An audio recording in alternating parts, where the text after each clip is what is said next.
Vous êtes nombreux à vouloir partager vos aventures sur Minecraft, d'ailleurs il est souvent dans le top 10 des jeux les plus diffusés sur Twitch, c'est pas un hasard. Et pour éviter que le stream se mette à faire de la bouillie de pixels à chaque mouvement de la souris, eh bien voici un petit guide pour vous aider à bien streamer Minecraft, parce qu'on peut vite se retrouver avec une mauvaise qualité si on ne fait pas les bons réglages dans OBS, et ce sera valable aussi pour l'appli Streamlabs. Et avant d'entrer dans le vif du sujet, je prends juste une toute petite minute pour vous parler du programme Xola pour les créateurs qui permet notamment aux streamers de récupérer des clés de jeu, voire de gagner un petit peu de sous, c'est sympa si vous voulez streamer autre chose que Minecraft par exemple. Pour s'inscrire, go sur le site Xola avec son interface moderne, normalement vous devriez vous connecter facilement, notamment avec Twitch, et ensuite vous aurez accès aux campagnes. Alors chacune propose ses avantages, généralement on obtient une clé pour un jeu ou un DLC, il faut juste vérifier la plateforme sur laquelle c'est valable, et comme je le disais, on a aussi la possibilité de toucher des commissions sur les ventes qui sont faites en passant par nos liens. Exemple avec la campagne pour le jeu Wuchang, si vous remplissez les critères, vous pourrez postuler, obtenir une clé et toucher 10% sur les ventes. Alors il y a des nouvelles campagnes régulièrement, et il n'y a pas forcément besoin d'avoir 10 000 followers sur Twitch, ça marche aussi avec YouTube et TikTok. Il existe des outils pour vous aider à promouvoir les jeux, avec notamment un overlay spécial, un chatbot, une landing page perso. Les paiements sont rapides par PayPal ou virement bancaire, et perso moi j'utilise Xola depuis des années pour les campagnes Voice Mode notamment, et vous voyez que ça me fait quand même quelques petits revenus sympas, donc si vous voulez tenter le coup, vous trouverez un lien dans la description. Allez, retour au guide pour bien stream Minecraft, et on va démarrer sans tarder avec les options de Windows. Donc on va tout d'abord vérifier que le mode jeu de Windows est activé, ça permet de donner la priorité au jeu pour les ressources. Alors normalement c'est activé par défaut, mais au cas où on va vérifier en allant dans les paramètres de Windows, menu jeu, puis mode jeu, et là on active tout simplement l'option. On peut aussi simplement taper mode jeu dans la barre de recherche de Windows, ça revient exactement au même, et l'effet sera immédiat, il n'y a pas besoin de redémarrer l'ordi. Si vous avez une carte graphique Nvidia, donc RTX quelque chose, il y a une autre option à vérifier parce qu'elle peut interférer avec le bon fonctionnement d'OBS, c'est la planification de processeurs graphiques à accélération matérielle, qu'on appelle aussi le HAGS, pour l'acronyme anglais. Donc on va la faire courte, les développeurs d'OBS recommandent de désactiver l'option, donc on va le faire. Bon, en vrai, pour avoir regardé un petit peu les retours sur Reddit et sur les forums d'OBS, dans de rares situations ça fonctionne mieux quand c'est activé, mais globalement c'est quand même préférable de désactiver l'option. Donc pour ça, on va retourner dans les paramètres de Windows, menu système, puis écran, graphique, paramètres graphiques avancés, et là on peut désactiver l'option en question tout simplement et il n'y aura rien d'autre à faire. Un autre point qui peut faire bug la capture de jeu de Minecraft, c'est tout ce qui est overlay, les overlays Steam, Discord, GeForce Experience, Radeon ou même la Xbox Game Bar sur PC. Donc on va tout désactiver si possible. Alors je vais pas tout montrer parce qu'il y en a vraiment beaucoup trop, mais a priori vous devriez être au courant si vous avez un overlay actif. Donc pour pas surcharger la vidéo, je vous laisserai un lien dans la description qui montre comment tout couper, c'est pas très compliqué, il suffit de suivre les étapes et de regarder les images.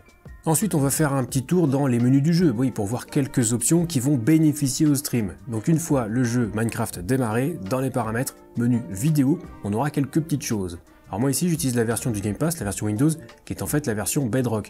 Et oui, je sais, la Java est mieux pour le modding, tout ça, mais globalement, on retrouve plus ou moins les mêmes options. Au niveau des graphismes, si en théorie, vous pouvez choisir ce que vous voulez, moi ici, je vais baisser d'un cran la qualité pour deux raisons. Premièrement, ça permet de moins solliciter la carte graphique, donc d'avoir de la réserve en cas. En plus, ça va moins chauffer, donc ça va moins ventiler, donc le PC va moins faire de bruit. Et honnêtement, est-ce que avoir des ombres marquées, ça va changer complètement votre expérience de jeu par rapport à une qualité en cran en dessous? C'est pas sûr. Mais deuxième point, sur cette version, baisser la qualité des graphismes permet d'accéder à l'option de gestion du nombre d'images par seconde, et ça c'est vraiment très important. L'idée c'est de limiter le nombre maxi d'images par seconde en jeu, parce qu'on n'a pas besoin de jouer à 1000 FPS sur Minecraft, et comme pour les graphismes, ça va permettre de soulager la carte graphique. Et en plus, ça va aider l'encodeur qui aura moins d'images à traiter. Donc là vraiment, c'est une étape cruciale. Donc si possible, on limite à 60 FPS, ou au moins un multiple de 60, voire de 30. Moi j'ai un écran 144 Hz, donc je pourrais brider à 120 FPS par exemple. Ce qu'il faut retenir au final, c'est qu'on va brider les FPS à une valeur inférieure ou égale à la fréquence de rafraîchissement de l'écran. Et c'est logique, afficher plus de FPS que ce que l'écran supporte, ça n'aurait pas trop de sens sur ce type de jeu. Bref, dans mon cas, je déplie les options graphiques élaborées, et je limite les images par seconde à 60, ni plus ni moins. Pour le mode plein écran, sur Windows, ça peut poser quelques soucis pour la capture avec OBS. Par exemple, si on a deux écrans et qu'on clique ailleurs que sur le jeu, ou qu'on fait un Alt-Tab pour basculer sur OBS, le jeu sera réduit dans la barre des tâches et la capture va freeze dans OBS. Donc vous avez deux options. Si vous utilisez la version Bedrock, pas trop le choix, il faudra jouer en mode fenêtré et éventuellement maximiser la fenêtre ensuite. Mais si vous utilisez la version Java, vous pouvez utiliser un mode pour ajouter l'option fenêtré sans bordure. J'en ai vu des compatibles avec Forge et Optifine, donc normalement vous devriez trouver ça en cherchant un petit peu sur Google. Parce que là, c'est quand même pas une vidéo pour vous apprendre à modder Minecraft non plus. Et le reste des options du jeu, vous mettez ce que vous voulez. Si vous voulez masquer la TH, passer en vue à la troisième personne, ou modifier la luminosité, ça n'aura pas d'impact, donc faites-vous plaisir. Alors après les options du jeu, on va voir les réglages à faire dans OBS Studio pour avoir un stream propre. Et ça fonctionne aussi avec donc Streamlabs Desktop, ce sont les mêmes options. Alors je pars du principe que vos scènes sont déjà créées et que vous voulez juste opti le stream pour Minecraft. Si vous partez de zéro, il faudra peut-être passer par l'étape du tuto OBS. Donc vous aurez le lien dans une fiche quelque part par ici, et je vous laisserai évidemment le lien aussi dans la description. Mais pour les autres, voilà ce qu'on va faire. Déjà, on va faire en sorte qu'OBS se lance en mode administrateur. Ça permet une meilleure distribution des ressources du PC. Donc on va faire un clic droit sur le raccourci d'OBS, puis exécuter en tant qu'administrateur. Et si vous ne voulez pas faire ça à chaque fois, on peut faire un clic droit sur le raccourci d'OBS, puis propriété, et dans l'onglet compatibilité, on va cocher la case exécuter ce programme en tant qu'administrateur. On applique les changements et OBS sera lancé en mode administrateur à chaque fois. Alors, il faudra quand même autoriser le lancement de l'appli, ça on n'a pas le choix, c'est comme ça avec Windows.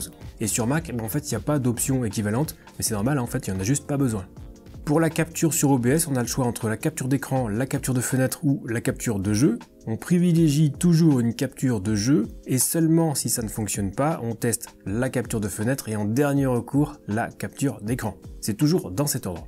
Je rappelle juste que le plein écran est potentiellement problématique avec Minecraft, donc si vous avez la version Java et que vous avez ajouté un mode pour passer en fenêtré sans bordure, ça devrait le faire avec une capture de jeu, et sinon il faudra utiliser une source capture de fenêtre avec la même démarche, à savoir aller récupérer la fenêtre du jeu, et normalement c'est capté tout de suite par OBS.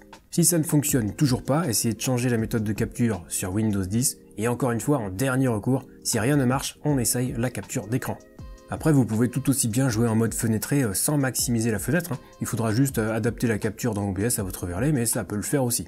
Et là, on arrive au gros morceau, les réglages dans OBS. C'est vraiment ça qui va conditionner la qualité du stream. Et autant vous le dire tout de suite, Minecraft, c'est pas forcément un jeu qui est très simple à streamer, en tout cas techniquement parlant. Donc direction les paramètres d'OBS, dans le menu vidéo, la résolution de base, on va la définir sur la résolution du jeu. Par exemple, si vous jouez en 4K, choisissez un canevas de 3840 par 2160. Si vous jouez en Full HD, on choisit 1920 par 1080, etc. Pour la résolution de sortie, c'est en fait la résolution du stream. J'ai fait une vidéo complète sur comment bien choisir son bitrate pour streamer sur Twitch, elle est encore valable, donc vu les contraintes imposées par Twitch, si on peut éviter de streamer Minecraft en 1080p, c'est pas plus mal. Donc là pour l'exemple, je vais vous proposer une résolution inférieure qui sera du 1664 par 936, autrement dit du 936p. Alors oui, c'est plus petit, mais honnêtement, ça suffit. Personnellement, je stream encore actuellement dans cette résolution et j'ai jamais eu de reproche sur la qualité visuelle de mes lives. Et pour ceux qui streameraient sur YouTube, vous pouvez streamer en 1080p, il n'y a pas de limite de bitrate comme sur Twitch, donc on peut se faire plaisir. Ensuite, pour le filtrage de la mise à l'échelle, pour tout ce qui est réduction, downscale, on peut utiliser le bicubic. Et notez que si les résolutions de sortie et de base sont identiques, il n'y aura pas de mise à l'échelle, c'est encore plus simple.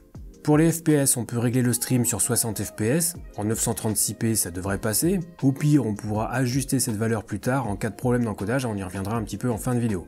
Et dernier point avant de passer au réglage de l'encodeur, dans l'onglet Stream, on peut cocher la case « Ignorer les paramètres recommandés du service de streaming ». Ça permettra de ne pas être limité par le bitrate. Dans la foulée, on va passer au réglage de l'encodeur et là, tout dépendra de votre matériel. On va essayer de voir plusieurs cas de figure, donc pour ça, direction les paramètres d'OBS, toujours, menu sortie, on choisit bien le mode de sortie avancé et on reste dans l'onglet Streaming. Si vous avez une carte graphique Nvidia, choisissez l'encodeur NVENC H264 si vous streamez sur Twitch et le HEVC si vous streamez sur YouTube. On aura une meilleure qualité. Vous pouvez même envisager le AV1 sur YouTube si vous avez une carte RTX 40 ou supérieure. Mais pour Twitch, pour l'instant, c'est limité au H264. Le contrôle du débit, on va mettre sur bitrate constant, le fameux CBR. Pour le débit, on va mettre 8000 au max sur Twitch et 50 000 au max sur YouTube. Alors si on peut se permettre de mettre le max sur Twitch, donc 8000, sur YouTube, c'est pas la peine de monter au-delà de 20 000 kilobits par seconde pour du 1080p, a fortiori si vous utilisez le codec HEVC. Ensuite, intervalle d'image clé, on va mettre sur 2, c'est recommandé par les plateformes de streaming. Le pré-réglage, on peut laisser sur P5, c'est un bon compromis. Le réglage haute qualité. Le mode passage multiple sur passage unique, j'ai déjà expliqué pourquoi à de nombreuses reprises dans des vidéos précédentes, et c'est en plus recommandé par les développeurs d'OBS. Pour le profil, on va basculer sur High en H264 et on va rester sur Main pour le HEVC.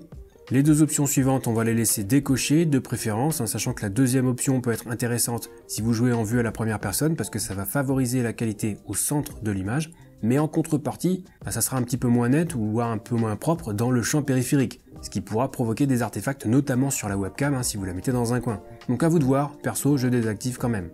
Les images B on met sur 2, le reste on n'y touche pas et on en a terminé avec les réglages. Si vous avez une carte graphique AMD, vous pouvez essayer l'encodeur AMD. Alors moi j'ai pas de carte AMD donc je peux pas vous montrer comment le régler. Sachez juste que ça passe si vous avez une carte de la série RX 9000 ou supérieure. Avant cette génération, l'encodeur AMD est quand même pas fou. Donc à vous de voir si vous voulez tester et au pire si le résultat est pas satisfaisant, vous pourrez vous rabattre sur un autre encodeur. Si vous avez maintenant un bon processeur récent, minimum 8 cœurs, l'encodeur X264 est envisageable. Dans ce cas-là, pour le contrôle du débit, on va rester sur CBR, donc bitrate constant. Pour le débit, ça ne change pas, donc 8000 maximum sur Twitch, et bon, pas plus de 20 000 sur YouTube, c'est pas la peine. Les intervalles d'image clés sur 2, le pré-réglage sur Fast. Si ça tient et que le stream est stable, ou que vous avez un très bon processeur, on peut tenter de passer en Medium, qui est plus qualitatif. Et sinon, si ça commence à saccader, on descendra plutôt le pré-réglage sur Faster, puis Very Fast, etc. Ensuite, on bascule le profil sur High, le reste, on n'y touche pas. Et voilà pour les réglages avec un encodeur logiciel. Et enfin, si vous avez un processeur Intel avec une puce graphique intégrée, vous pouvez éventuellement tenter l'encodeur Quick 5 si vous n'avez pas de carte graphique Nvidia. Il faudra peut-être au préalable l'activer dans le BIOS de votre carte mère, et si vous avez des soucis avec ça, rejoignez tout simplement le Discord d'entraide 0 absolu, on essaiera de vous aider au mieux, n'oubliez pas de bien lire le règlement et de créer un nouveau post dans le forum d'aide. Alors petite précision sur le bitrate, alors déjà j'en ai pas parlé avant, mais pour pouvoir streamer avec un bitrate à 8000 kbps par seconde, il faut avoir une connexion internet avec au moins l'équivalent en upload, donc 8 mégabits par seconde.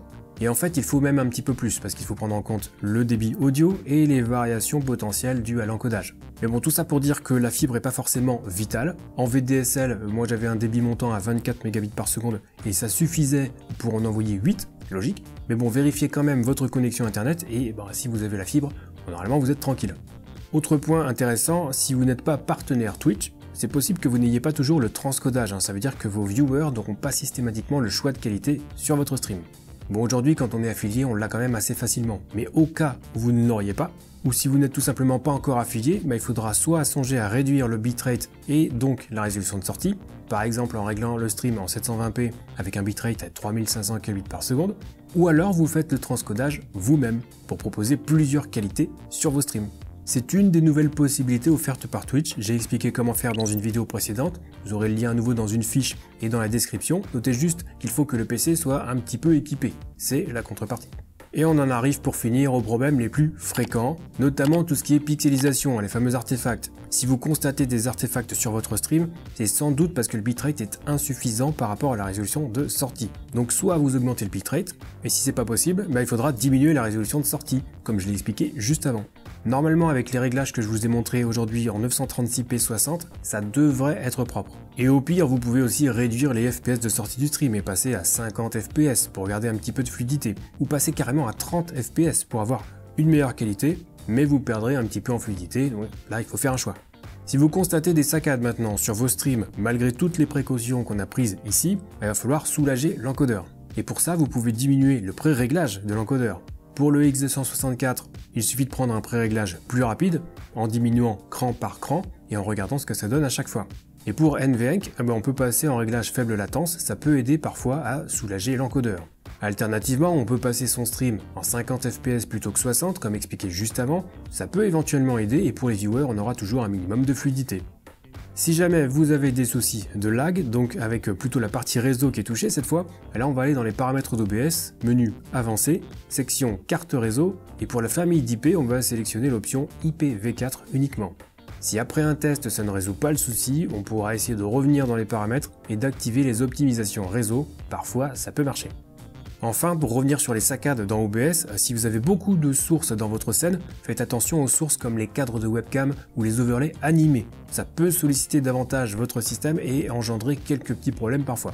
Donc en dernier lieu, on pourra opter pour un overlay fixe plutôt qu'un overlay animé, ça peut aider.